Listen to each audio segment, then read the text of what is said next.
sebagai wanita gak beres yang cuman bisa ngangkang, ngecrot, dan kurang ajar sih si bapaknya itu yang abis ngecrot kabur.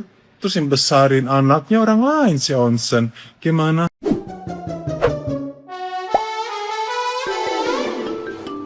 Persidangan sengketa hak asuh anak antara Ruben Onsu dan Sarwenda kini memasuki tahap hukum yang kian serius.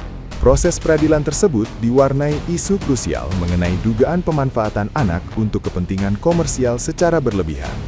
Praktisi hukum Tony RM menjelaskan bahwa pihak Ruben harus menyertakan bukti otentik serta saksi ahli untuk memperkuat dalil tersebut di persidangan. Langkah ini diambil guna membuktikan keterlibatan anak dalam konten digital secara tidak tepat.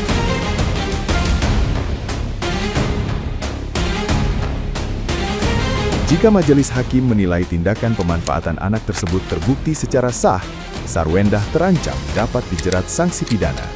Hal ini sesuai dengan aturan ketat yang berlaku dalam Undang-Undang Perlindungan Anak. Meskipun saat ini proses peradilan masih berada dalam tahap mediasi tertutup, seluruh bukti akan terus diuji. Keputusan akhir hakim kelak akan menjadi penentu nasib hukum Sarwendah serta hak asuh bagi anak-anak mereka.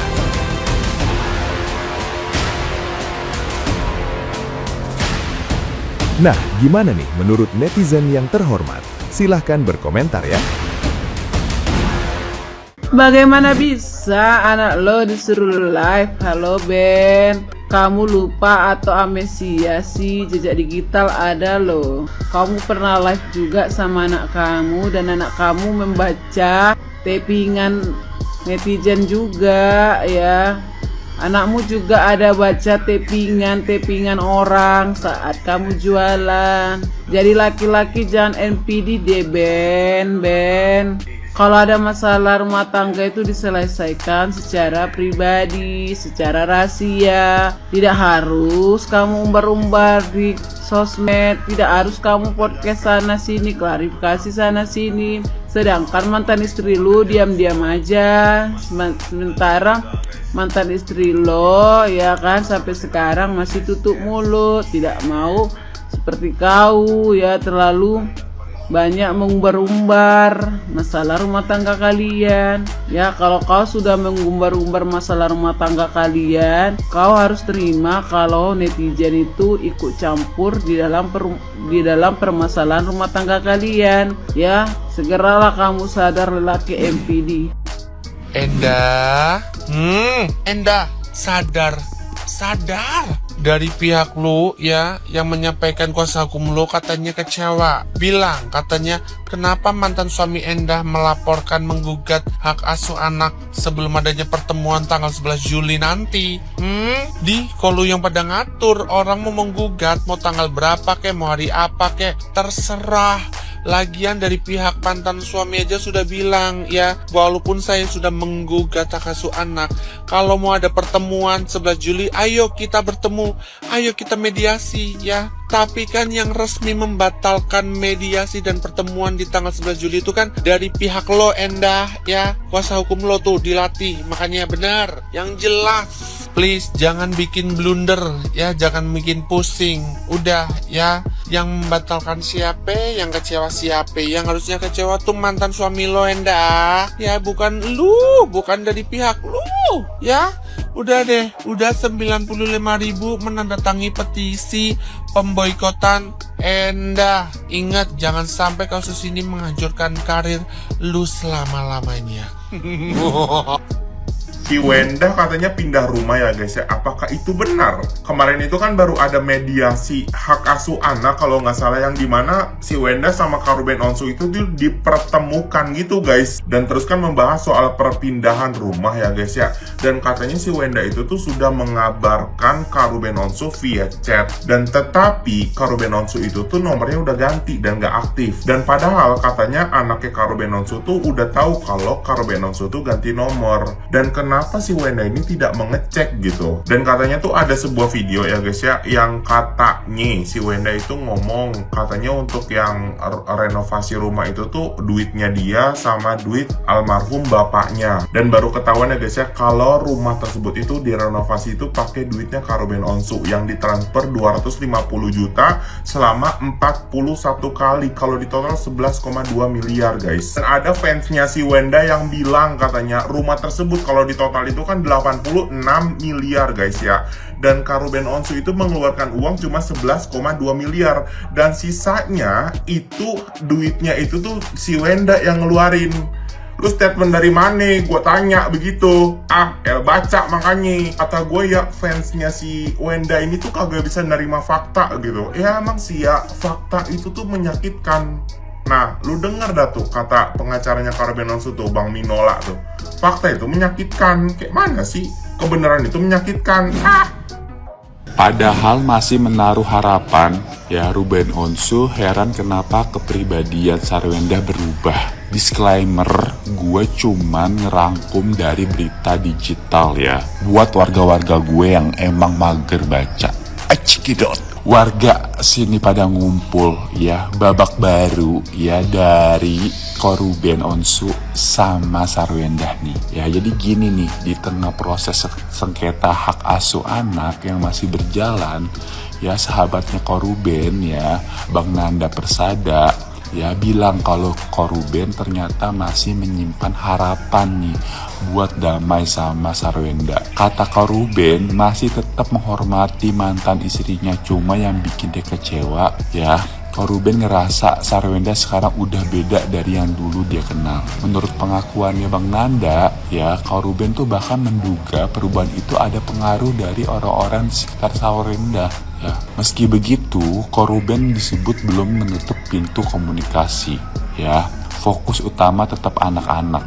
Dan dia berharap masalah ini bisa selesai baik-baik tanpa konflik yang berkepanjangan. Gak cuma itu, Bang Nanda juga bilang kalau hubungan Karuben sama adiknya, Jordi Onsu, tetap dianggap penting. Buat Karuben, hubungan darah sebagai kakak dan adik gak bakal bisa putus cuman gara-gara masalah. Nah sekarang nih ya, menurut lo pada nih warga gimana?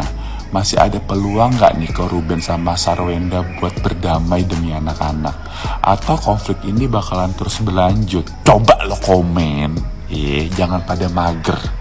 Buah. Anak orang. Apa anaknya si Saweran itu katanya bapaknya bukan si Onsen. Siapa dong bapaknya? Terus kenapa dibesarin sama si Onsen?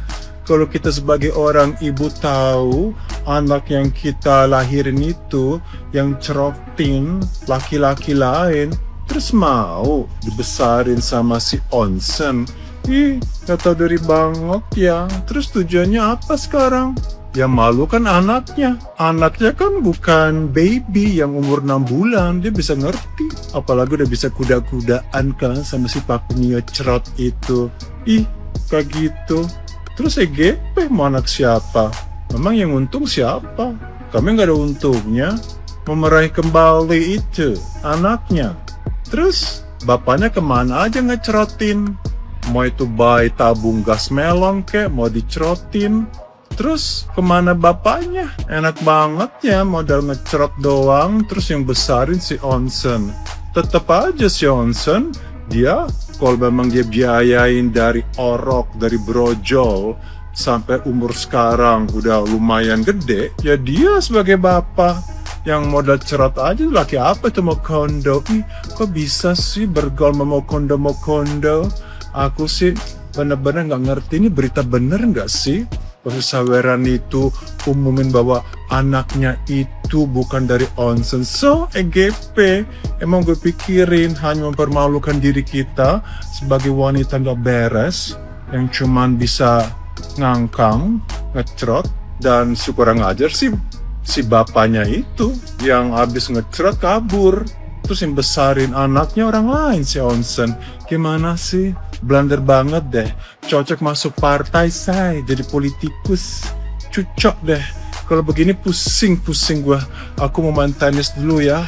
Gue mau hilangi stres dengerin kayak gini. Mau cari saweran dulu lapangan gue. Buat ibu-ibu, khususnya ibu-ibu yang baru habis bercerai dengan suaminya. Misalnya, ini misalnya ya, kalian ibu-ibu atau emak-emak ya, berada di posisinya SW, udah bercerai dengan mantan suami.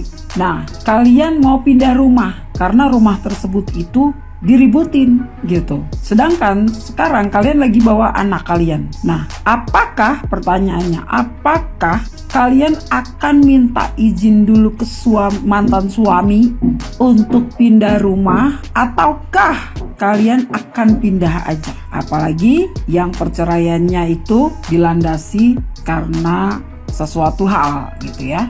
Yang tahu ya suami istri ini aja yang tahu, kita di luar gak ada yang tahu gitu. Apakah kalian akan minta izin dulu ke suami, misalnya kayak gini, halo ayah, aku mau pindah ya bawa anak-anak. Apakah seperti itu manggilnya masih ayah? Aku mau pindah ya bawa anak-anak, nanti kalau ada perlu apa-apa telepon aja. Atau yang kedua, kalian pindah aja, pindah dulu gitu, baru nanti kalian mau kasih tahu ke mantan suami kalian bahwa kalian tuh sudah pindah. Coba bagaimana tanggapan kalian tentang masalah ini? Kenapa gue bikin VT kayak gini? Karena di luar sana pendukungnya RO bikin VT yang menyudutkan SW, dan seakan-akan SW yang salah aja pindah rumah nggak bilang-bilang. Kan lu bawa anak, netizennya nih, netizen pendukungnya RO nih bilang gitu. Kan lu bawa anak, harusnya lu ngomong dong, lu tinggal di rumah siapa, lu nggak punya adab. Widih, si yang paling punya adab, si yang paling tahu tentang keadaan rumah tangganya SW sama RO, sehingga menggiring opini seperti itu. Kalau gua ya jadi di posisinya si SW, ogah, ngapain gua mesti lapor-lapor gua mau pindah, gua bawa anak-anak gua. Emang anaknya dia doang, anak gua juga.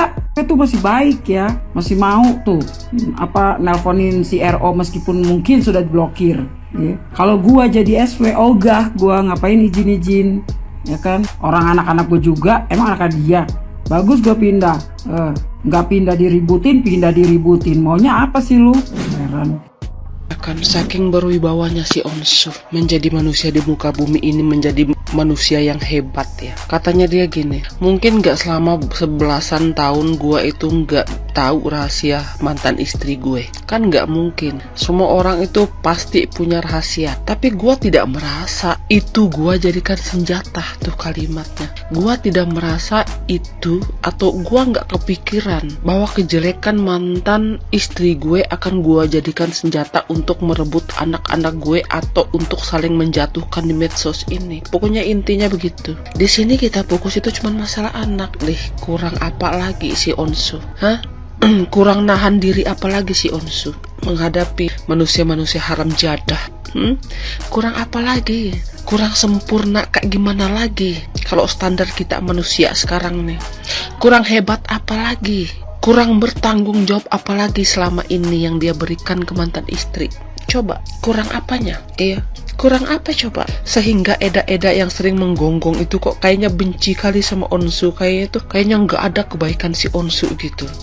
Kayaknya si Endah itu semenjak bercerai sama si Onsu kayaknya tuh terdampar aja di pinggir jalan gitu. Kelaparan, kehausan, nggak dikasih makan sama si Onsu. Kayaknya gitu kesannya si Onsu di matanya Eda-Eda itu ya kan. Di matanya pendukung-pendukungnya si Endah yang nggak genah-genah itu. Kurang baik apalagi? Tidak mungkin kita berumah tangga 11 tahun kita tidak menemukan atau tidak tahu kelakuan buruk pasangan kita masing-masing. Nggak mungkin itu. Tapi apa yang terjadi? Si Onsu nggak akan jadikan senjata itu untuk saling menjelekkan. Apalagi dia sudah yang namanya hijrah, sudah mendekatkan diri sama penciptanya. Nggak mungkin itu. Jadi ini untuk kau nih perempuan yang nggak tahu diri. Ya, bersyukur mantan suami kau adalah si Onsu, bukan yang lainnya. Bersyukur kau. Kalau posisi kau nih ya, jadi mantan istri orang lain dengan gaya belagu kau, menghina-hina pasangan di live, nggak ngerti kau bakal diapain, dipermalukan kayak gimana di medsos ini, nggak ngerti gue ya. Jadi ini sebagai manusia yang punya akal, yang berakal nih, udah diam. ya, diam, sudah nggak usah ngebacot lagi,